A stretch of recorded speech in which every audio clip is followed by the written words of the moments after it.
자, 여러분, 이번에는 세계사 시간입니다. 와! 그래서 이제 세계사를 왜 우리가 알아야 되냐. 교회의 역사는 세계의 역사와 분리되지가 않습니다. 이 교회의 역사를 알려면요, 우리가 세계의 역사도 알아야 돼요. 그러면 우리가 어디서부터 시작을 할까 고민을 해봤는데, 역시 예수님이 오셨을 때부터 시작하는 게 어떨까?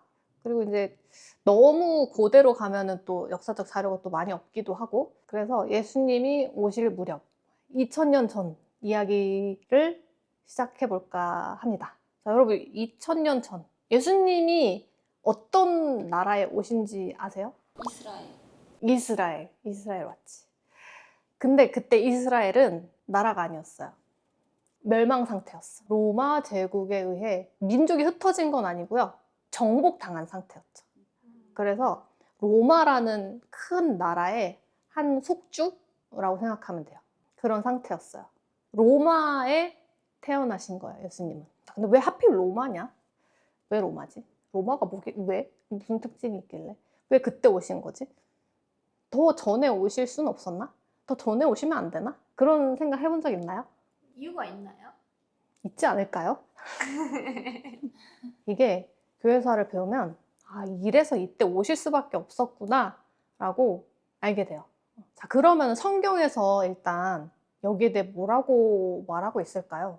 성경에서는 그때가 아주 딱 적절한 때였다고 말하고 있어요. 갈라디아서 4장 4절에 있어요. 좀 찾을 수 있는 사람. 4장 4절. 때가 참에 하나님이 그 아들을 보내사 여자에게서 나게 하시고 율법 아래 나게 하신 것은 때가 찼대, 때가. 그게 하나님께서 정하신 때라는 거예요. 그러면은 정하신 때라고 하면은 미리 말했었어야 말이 되는 거잖아요. 그죠? 거기에 대한 예언이 있을까? 예수님이 그러면 그 시대에 태어날 거라는 예언이 미리 있었을까요? 네, 있었을 것 같아요. 있었을 것 같죠? 네. 있어요. 어디 있냐면 다니엘서에 있어요. 다니엘이 바벨론에 끌려갔어. 거기에서 다니엘이 받은 어떤 계시와 예언들을 쓴 책이에요. 거기에 되게 유명한 이야기인데, 그 바벨론의 느부갓네살 왕이 어떤 꿈을 꿔요. 이게 자기가 생각하기에 이게 너무 심상치가 않은 거야. 이 꿈은 반드시 해석을 해야만 할 것 같았나 봐. 그래서 그 왕이 어떻게 하냐면, 이 왕 좀 의심이 많았던 것 같아. 그래서 그런 꿈 해몽을 한다는 무당들, 점성술사, 막 그런 모든 현인들, 그런 사람들을 다 모아가지고 이 꿈을 해몽하라고 해. 근데 중요한 게 있어. 꿈을 말해주지 않아. 그럼 어떻게 해? 이 왕이 그 생각한 거야. 진짜라면 꿈부터 맞춰야지. 내가 말해줘서 니들이 둘러대는 말 하는 거 나는 원하지 않아. 이거를 하면은 너희들에게 상을 줄 거지만 못하면 죽일 거야. 라고 합니다. 비상에 걸렸죠. 근데 우리의 다니엘은 어떻게 됐을까요? 기가 막히게. 그렇죠.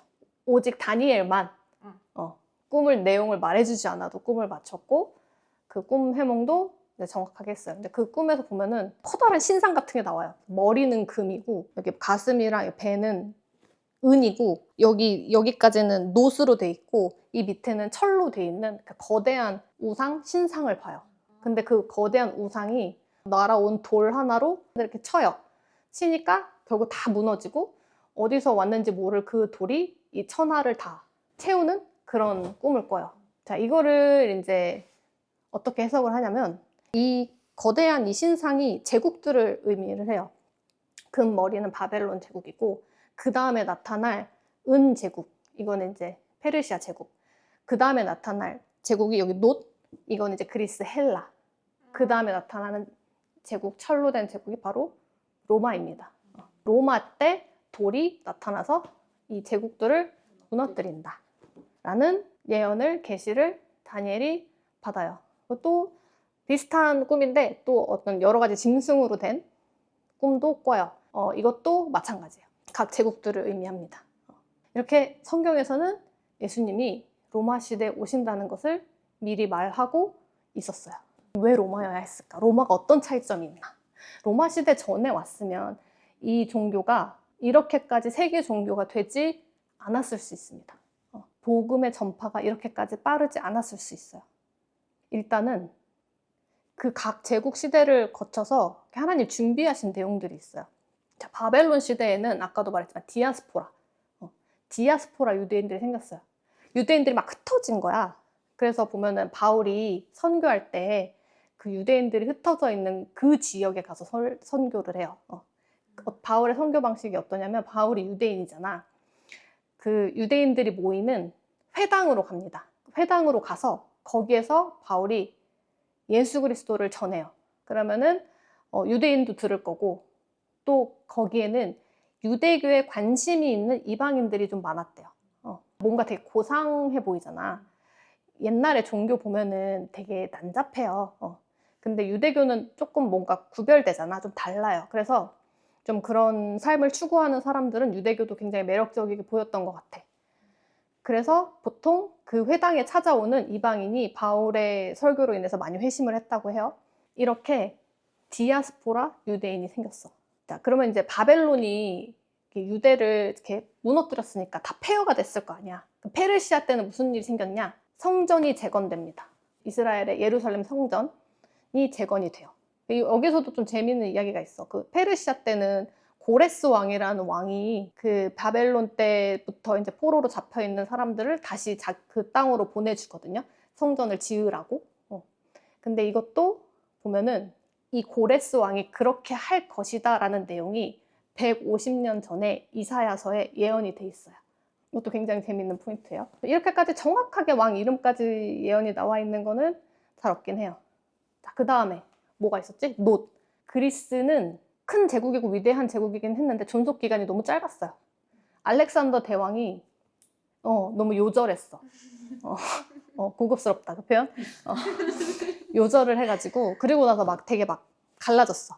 그런데 그 나라의 가장 남아있는 유산들이 문화적인 거랑 헬라 철학이라든지, 그 다음 제일 중요한 거 헬라어가 공용어가 돼요.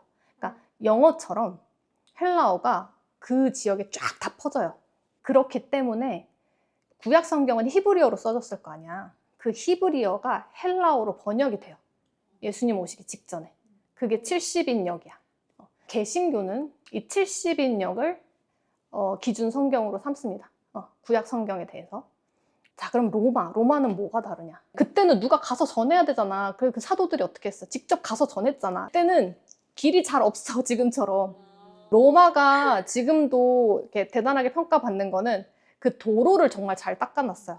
지금도 사용되는 도로가 있을 정도입니다, 여러분. 그래서 그 도로를 따라 바울이 여행을 할 수 있었단 말이야. 그리고 또 지중해를 끼고 이렇게 있는데 육로로 가면 또 너무 멀거든? 배로 갈 수가 있었어요, 이렇게 배로. 해상으로. 물론 이게 위험하지 않다는 건 아니에요. 바울도 막 배로 가다가 죽을 고비 넘기고 그러거든요. 근데 어쨌든 그렇게 퍼질 수 있을 만한 조건들이 있었어요. 이전에는 로마와 같은 나라가 없었어요.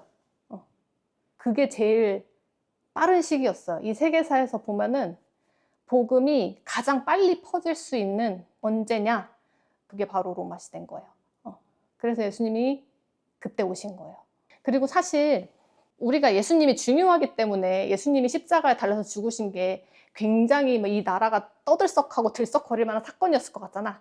전혀 그렇지 않아요. 황제는 예수님을 알지도 못했어. 예수님이 대략 이제 한 30명 정도의 공생의 사역을 마치고 십자가에 죽으시잖아요. 그러고 나서 이 예수님이 이 로마 전역에까지 퍼지기까지 몇 년이 걸렸을까요? 지금으로 치면 약간 이런 거야. 우리나라 뭐 SNS나 뭐 이런 거 아무것도 없어. 근데 저기 시골 깡촌에서 누가 죽었대. 이 소식이 나라 전역에 퍼지기까지 시간이야. 30년? 30년. 30년 걸려요. 그러니까 30년이라는 게 뭐냐면 바울이 사도행전에 보면은 로마로 끌려가거든요. 그러니까 이렇게 선교를 하고 다니다가 잡혔잖아. 잡히면은 바울은 아까 우리끼리 얘기했지만 로마 시민이었잖아요. 로마 시민은 황제한테 재판을 받을 권리가 있어요. 그러니까 옛날에는 그런 어떤 죄인을 법적으로 보호하고 그런 장치가 별로 없었을 거 아니에요. 근데 로마 시민은 함부로 할 수 없었어. 그래서 이제 황제에게 가는 그런 여정이 나와 있단 말이야. 근데 여기에서 잘 보면은 그런 말도 있어요. 바울이 뭐라고 말하냐면 가이사의 집 사람들도 너희에게 문안하느니라. 카이사르. 오. 로마 황제예요. 로마 황제의 집 사람들도, 황족들도 너희에게 분한다. 황족들도 그리스도인이 되었다. 굉장히 엄청난 속도로 이 기독교가 퍼졌다는 얘기예요. 그래서 우리 성경에 보면 로마서 있잖아, 로마서. 로마서는 로마 교회에 바울이 보내는 편지예요. 근데 로마 교회를 누가 세웠는지를 몰라요. 바울이 세운 게 아니야. 이미 로마 교회는 세워져 있었어. 그럴 정도로 정말 이 복음이 삽시간에 퍼져요. 만약에 이전의 시대에 예수님 오셨다면 이렇게까지 효율적으로 복음이 전달되지 못했을 거예요. 이제 조금 이해가 되나요? 왜 그때 예수님이 오실 수밖에 없었는지? 네. 완전 그쵸? 자, 그러면 우리가 이제 왜 예수님이 로마 시대에 오실 수밖에 없었는지, 그때가 왜 적절한 때였는지에 대해서 이야기를 해봤어요. 그래서 앞으로도 계속 이 세계사와 교회사를 연결해서 계속 공부를 해볼 건데 괜찮은가요? 좋아요. 네, 그러면 예수님이 오셨고 그 다음에 이제 예수님이 돌아가시고 어떤 일이 생겨요? 교회가 탄생합니다. 이 초대 교회는 어떻게 퍼져나갔는지에 대해서도 공부를 해볼게요.